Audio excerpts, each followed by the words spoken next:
Hi everyone. Today I had the pleasure to interview my stylist, Bethany Oddo. She shared with me so much wisdom and so much knowledge on styling, and I think there is information in there that is helpful to everyone. Bethany is a joy to work with and to have as a friend. She is from Dallas and works with Front Door Fashion, and she's the one who styles all my beautiful boxes. Go here for the playlist on the beautiful boxes that she has styled for me. She is wise beyond her years and has a wonderful eye for fashion, and she looks like Kate Middleton.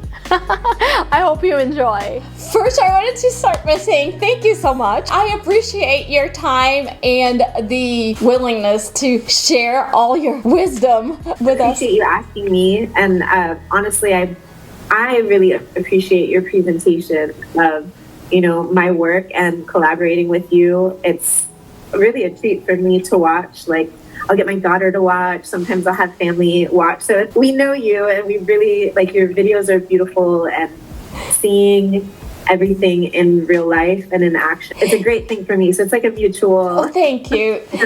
Yeah, thank you, Bethany. And I can see that because you're probably so creative and you have all the experience, but until you actually see form to fit, I would imagine it's so difficult to do it.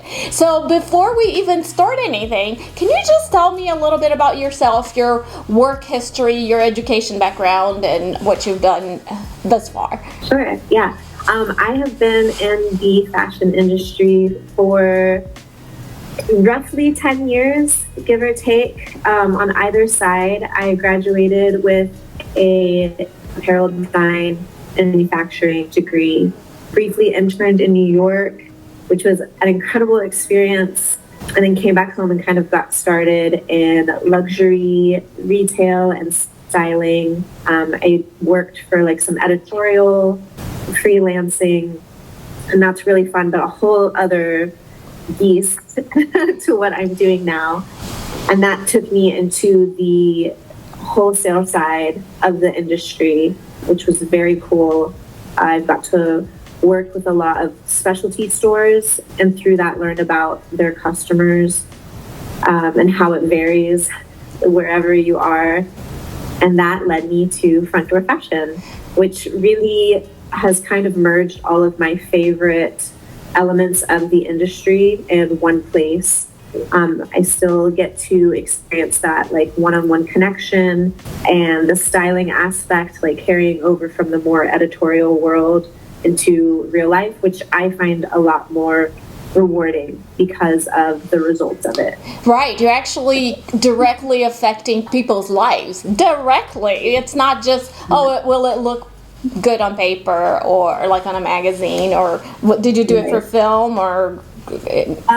Mostly photo shoots and on model, which, you know. Yeah, model, you have a perfect body right there to dress. Genetically blessed. They have a very hard job, actually. I don't think they get enough credit for what they do, but they can wear clothes a little more easily.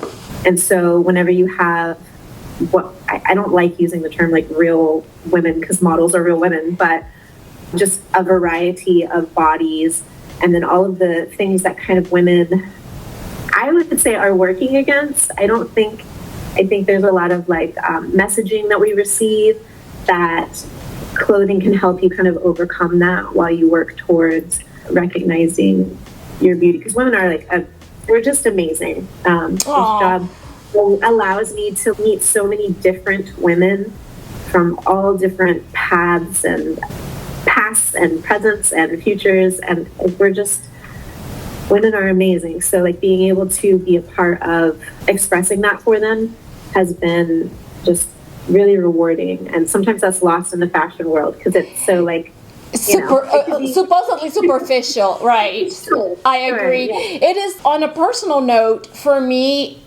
being at this age and going through that transition into, postmenopausal years. And this year's particularly, my doctors even were amazed at the amount of weight I gained just all of a sudden. And you probably haven't seen it, but I did an interview recently with Lisa, who is a fantastic esthetician. So I posted some of the pictures on the time when I was wearing Botox. And it wasn't just the Botox that was different. I was considerably skinnier. And that change in that shorter period of time is so devastating for a person's ego. So when you say, yes, helping us go through that particular stage in time, or whatever that is, and for most of my audience, it will be in our 50s, transitioning already with the gray hair, and then the weight. Yeah. Which is my choice, by the way. I love it. And I love that you're kind of inviting other women to do the same and embrace that for themselves if they choose.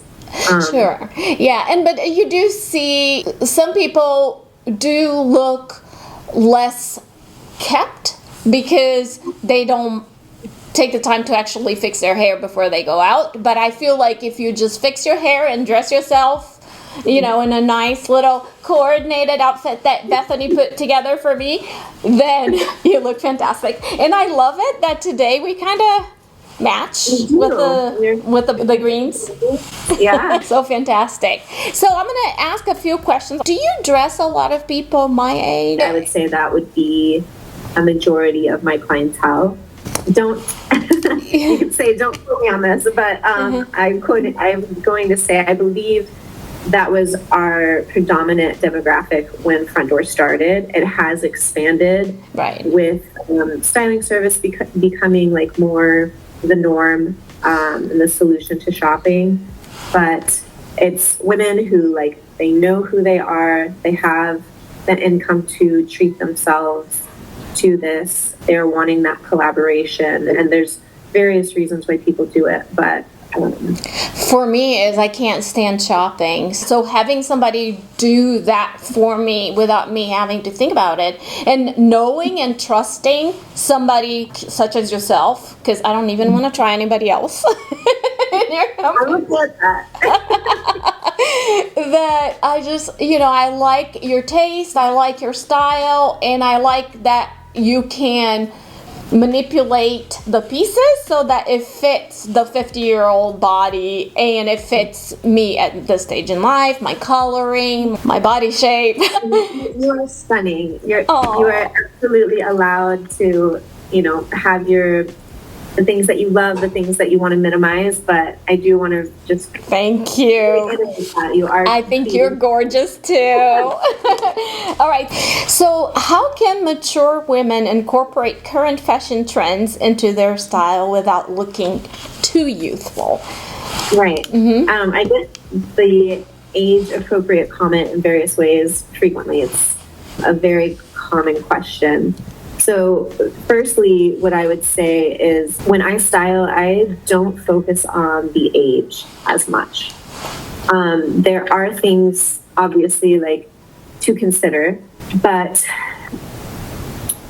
I wouldn't say it's so much as age as making sure that you're wearing what suits you, what expresses who you are, because then when you're trying to do too much or when you're trying to be something else, the clothes wear you, and that's when it starts looking just off, right?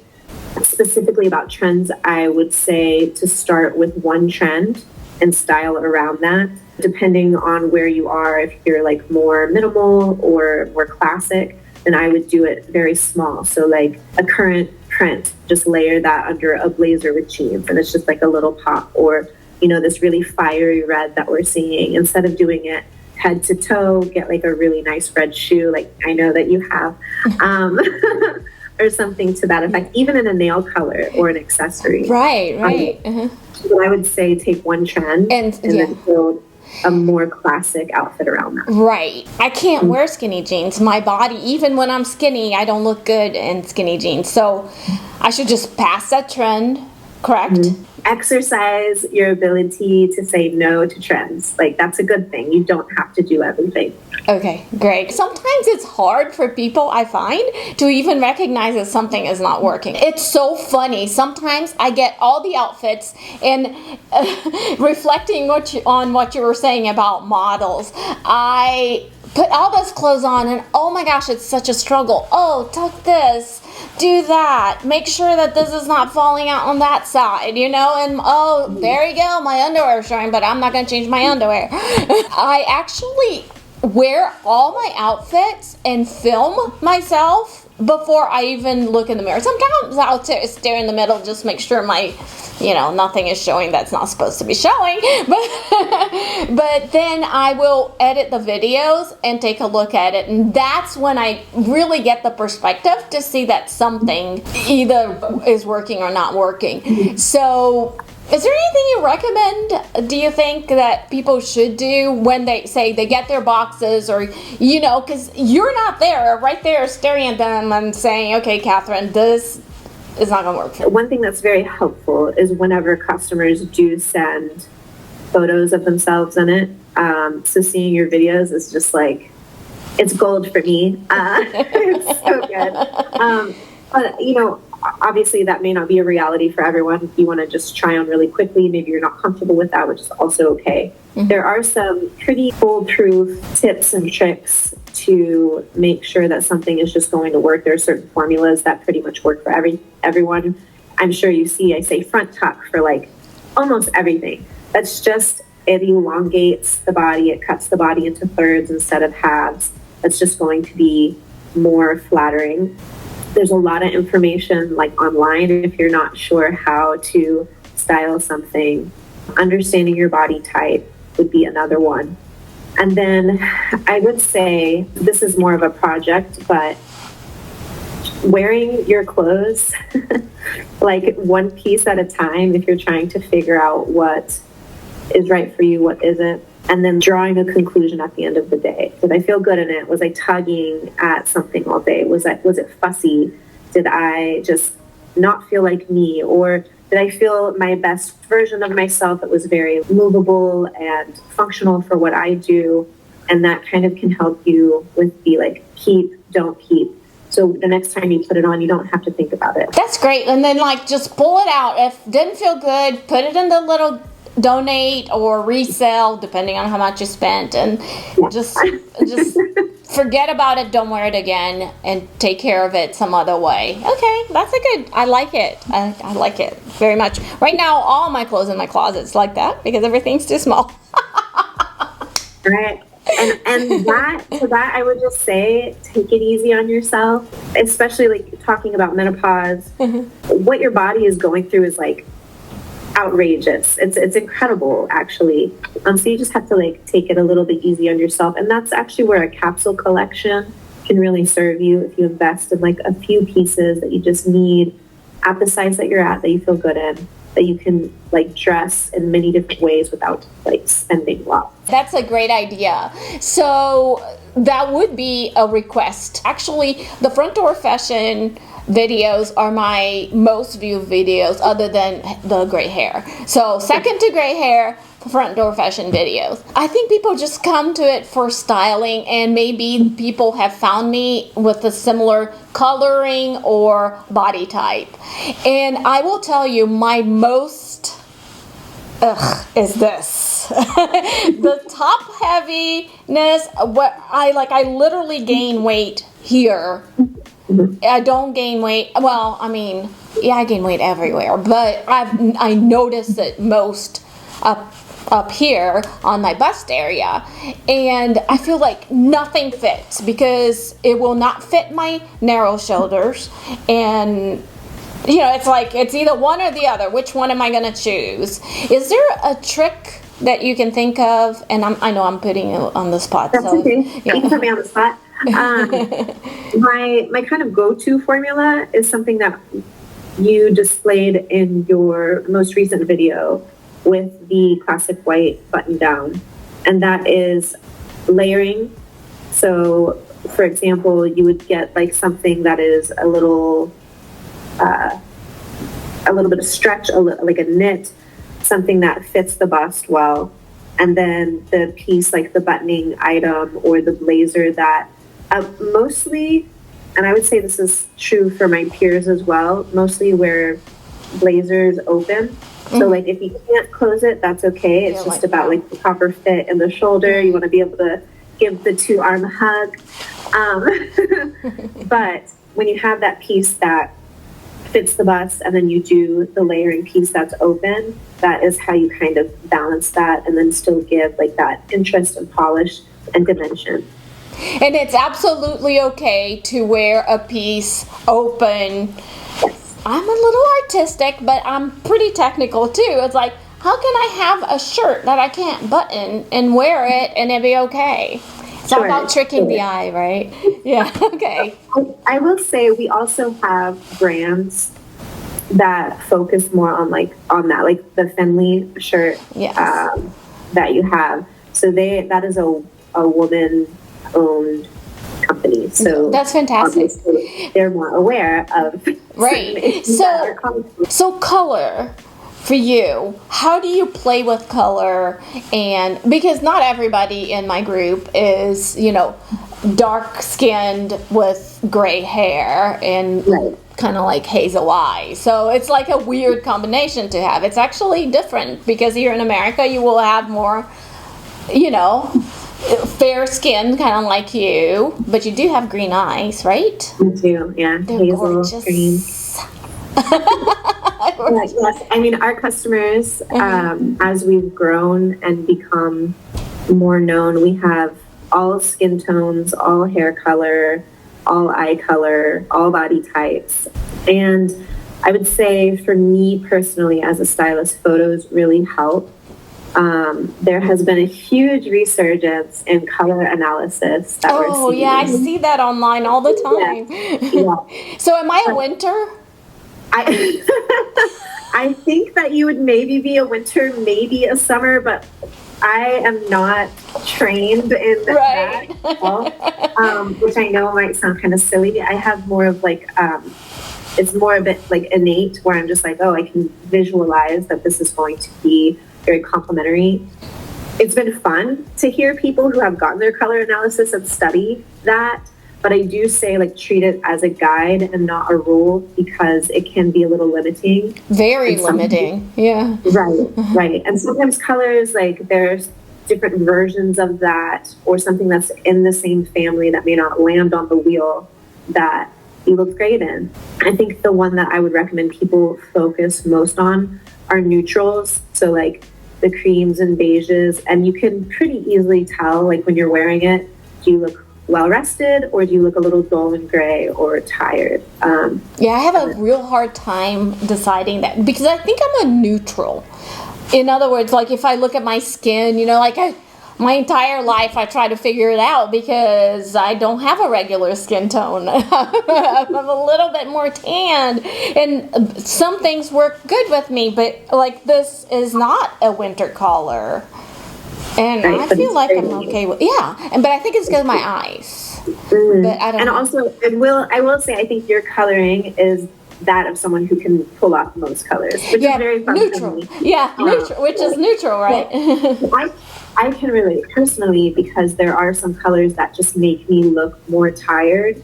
Sometimes I wear them anyways, and that's where little tricks like having an earring that's a complementary color because it's right next to your face. Right. So it can distracts, or doing it in a print, or having that layer that breaks it up. So there are ways to play with it and still wear colors that you can't wear. Yeah, I love it. Those were wonderful ideas. I knew you would touch on that because you often come up with the best descriptions for my requests in your collections. And how do you do that? Do you just go to ChatGPT? No, I think that's probably my dad and me. He's kind of a writer on the side, as a hobby. And so I just really enjoy, and since I know that you take such great care for your readership, I want to make sure that I can give you something that is valuable to them and it's really fun for me. It's like a creative outlet. So Oh, I'm so glad, because I keep feeling so guilty. Oh my gosh, she put so much effort into putting together the clothes, and now she's writing this whole thing. And every time I get that paper, I'm like, oh, I don't have to prepare for this. I just have to read it and put the clothes on. Which is, you know, creating a video, there's a lot of preparation. People don't think that, but you know, you want to do research. You want to know that what you're saying at least is half truth, you know. Right. So we kind of have to dig up on things before I open my mouth, and then there's all the editing and all that good stuff. But now when I do this, the only thing I have to make sure is nothing is spilling out. I'm glad to hear that. But I mean, anyone who's creative, I think, can understand how much behind the scenes work there is in presenting something like this. Yeah. So I very much see that, and I just, you know. So what is your process when I'm talking about creativity? And which, by the way, I have officially started a styling basics series. So our next box will be another basic. So it's a great idea. I love it. It just seems so fun. And I think with the quiet luxury trend right now, it's important, because of our economy, whatever's going on in the world, to kind of like be very conscientious of what you're spending your money on. And let's see how we can dress this up and get the most wear out of it. So that's how it used to be. That's how fashion used to be before fast fashion really took over, and I am seeing more of a return to that in even just people's conversations surrounding fashion, which is encouraging, and focusing on staples. You know, the point of that is it's like, that's going to be timeless information. Absolutely, yeah. And for me, it does well with my audience. A lot of them came back to me when we did the old money box. I don't know if you remember. So many of them was like, oh, that's the way I've been taught to dress, especially the European viewers.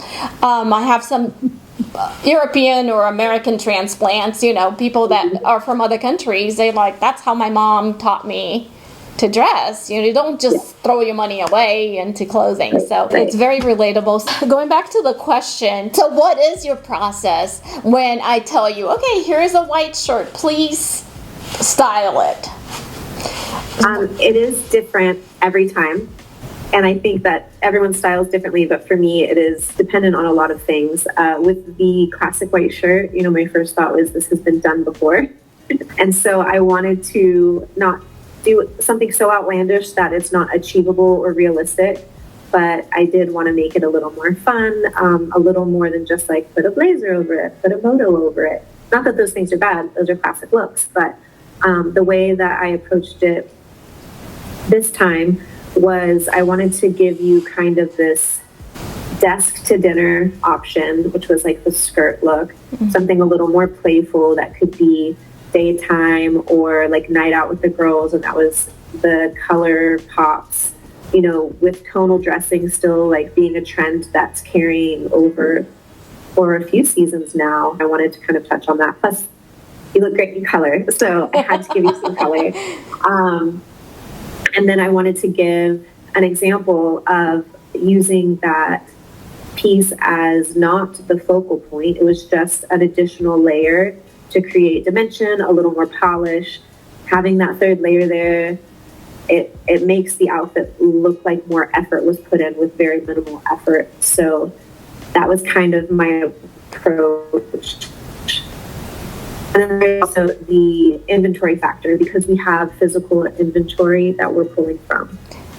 It just depends on what we have. And so that's where some of what is here feeds what I want to do, and then what I want to do I seek, and it just kind of starts to take shape.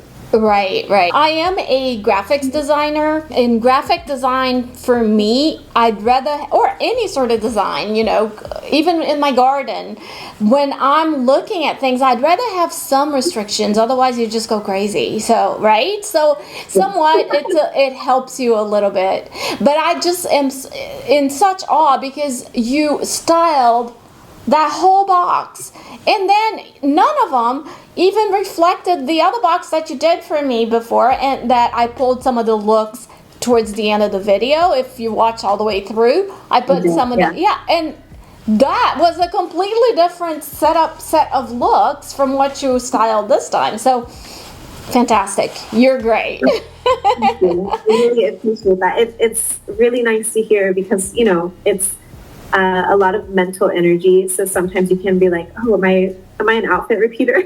Right. No, you're not. You're not. And I mean, it must be frustrating for you. And this is on a personal note more than anything else, because I would assume that many of your customers will just buy the whole entire box because what you do is so beautiful. And here I am, I take like one piece at a time, maybe.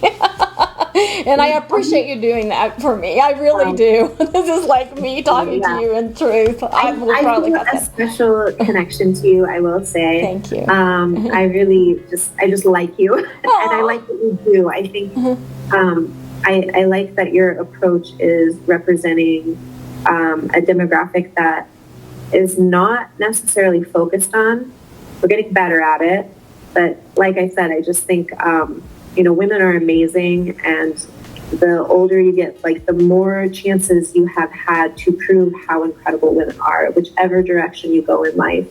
And I think that should be celebrated and represented. And so I really love being a part of what you're doing. Oh, thank you. Everyone does deserve to feel fabulous. And so to watch what you're doing and to be able to emulate that within their own wardrobes or take tips that right even to their day-to-day, honestly, it's very rewarding. Yeah. So, thank you. It just warms my heart. It's also well-deserved. Yeah, thank you.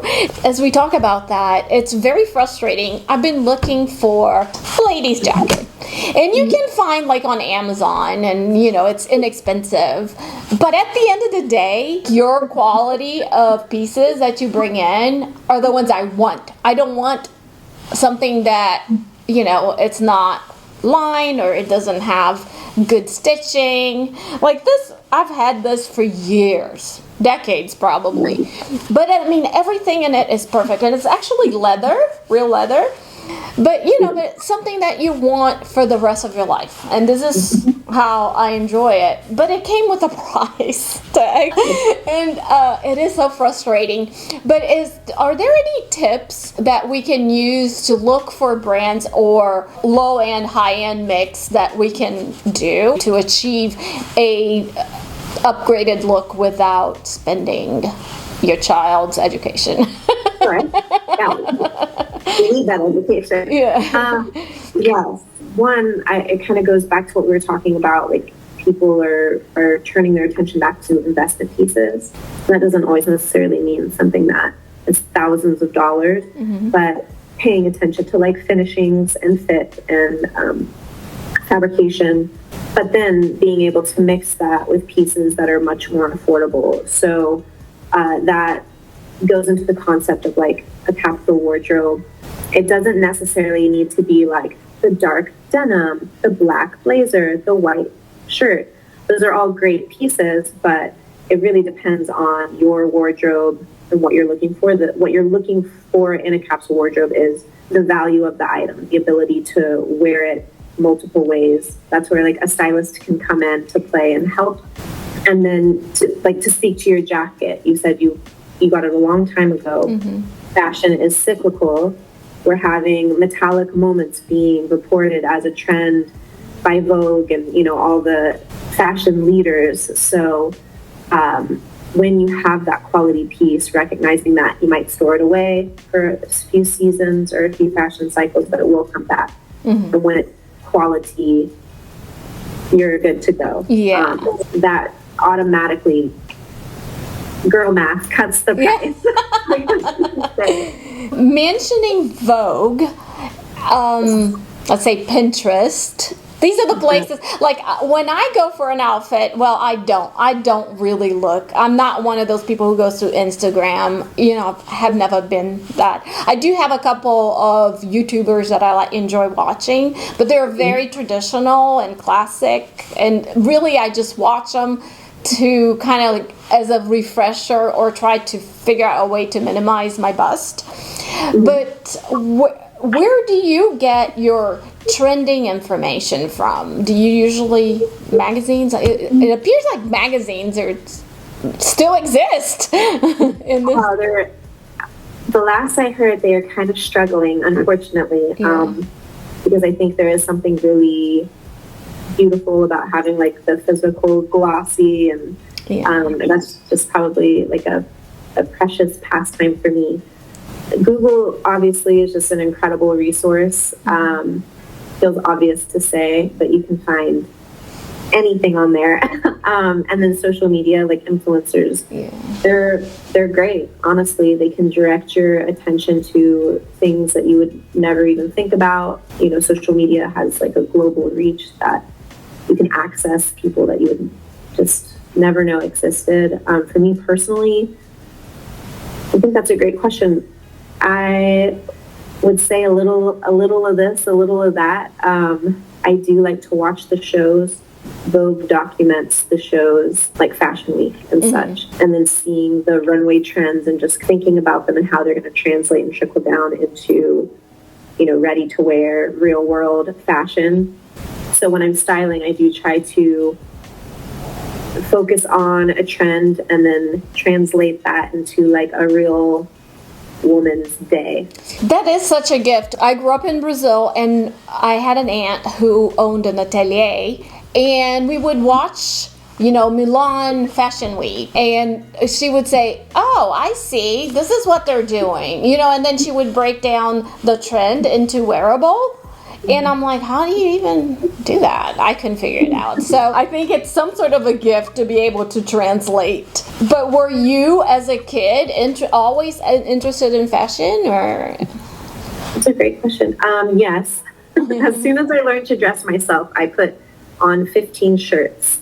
So yes, I think I was maybe born interested in it. But also I have like the influence of my grandmothers. You know, they did not have necessarily a lot of money, but they did value glamour.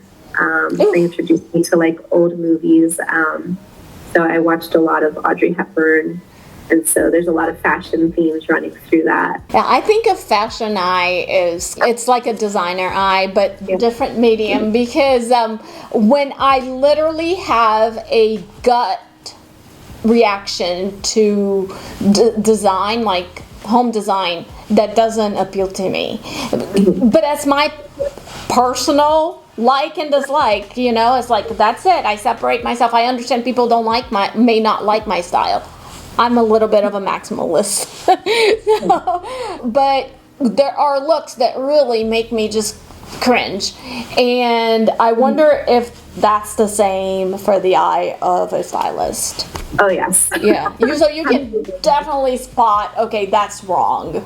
Absolutely. Yes. There's some balance in this, but I do like to encourage my clients that if something that I have done, you have that negative gut reaction to, just tell me so I know what direction we're going to, because it doesn't matter how like correct it might be, like as far as like design goes or proportions go. If your gut is telling you, this is not it. You know, there are other ways to go. But for me, yes, it is a lot of kind of innate, and I do style leading with that kind of feeling. Right. Fantastic. And I love it that you're sending out the message, just tell me, and then we'll work some other way. So with that being said, trends that are going on right now that I really think are lovely, but I would never dare to wear, right? Okay. So it's the trousers, like the beige trousers, and I don't know, I think I will be just a big wall of a mess. So I don't know if instinctively, do you know the response to what I need to be looking at? Because I mean, I'm thinking, I don't need to add pleats to my belly. I never even tried a pair of trousers. I'm thinking that's what it is. Or can we work the trouser look with the loose, you know what I'm saying, that long I know silhouette. Exactly what you're saying. They're everywhere. They're gorgeous. Yeah. So I would say one of two things. One, you don't have to do it. Right. It's not the trick to it is to get them kind of oversized, and that's where the pleats wouldn't even necessarily matter because there's no pulling, it's just draping. However, the trousers that you showed it at the end of this last video, but it was from, I believe, the Old Money video. Yes, the real high ones. belt. That would be like an iteration of that Yeah. look. That's a little more fitted. It doesn't have the pleats, but it still achieves that elongated trouser look. And that's kind of one workaround. So do you guys dress people from all over the world or mostly Texas? Just within the nation, North US, America. yeah.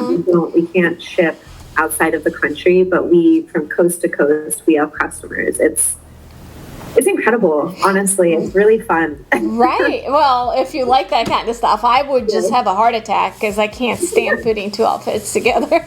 So as far as dressing for different parts of the country, is there a trend that is more going on in the Northeast than in the West Coast? Or, do you follow things like that?